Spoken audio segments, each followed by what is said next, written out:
দুনিয়ার কোনো উপায়েই যদি আপনার সবচেয়ে কঠিন সমস্যার সমাধান না হয়, তবে আমি যে 2 রাকাত নফল নামাজ পড়ার পদ্ধতি আপনাকে বলতে যাচ্ছি, সেই নামাজটি আপনি পড়ে নিন। ইনশাআল্লাহ তাবারক ওয়া তাআলা এই নামাজ পড়ে নেওয়ার পর আপনি জান্নামাজ থেকে উঠতেও পারবেন না, আর আল্লাহর দরবারে আপনার সেই দোয়া কবুল হয়ে যাবে। বন্ধুরা, এই নামাজকে সালাতুল হাজাত বলা হয়। এর নিয়ত আপনাকে ঠিক এইভাবে করতে হবে।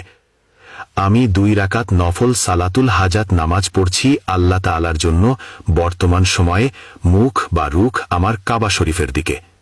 এরপর আল্লাহু আকবার বলে নিয়ত বেঁধে নিন। প্রথম রাকাতে আপনাকে একবার সানা সুবহানাকা পড়তে হবে, একবার সূরা ফাতিহা পড়তে হবে, তারপর 15 বার সূরা ইখলাস পড়তে হবে।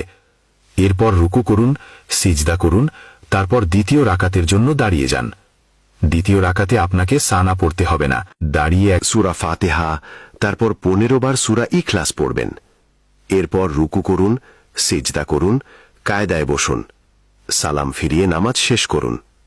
নামাজ শেষে জান্নামাজে বসে থাকুন। এক শ্বাসে যতবার পারেন আল্লাহ পাকের এই মুবারক নাম পড়ুন, ইয়া হাদিও। শ্বাস শেষ হওয়ার সাথে সাথেই সিজদায় চলে যান। সিজদায় গিয়ে 7 বার ইয়া রব্বানা পড়ুন, তারপর সিজদার অবস্থায় আল্লাহ পাকের কাছে দোয়া করুন। ইনশাআল্লাহ তাবারক ওয়া তাআলা আপনি যে দোয়াই করবেন তা কবুল হয়ে যাবে।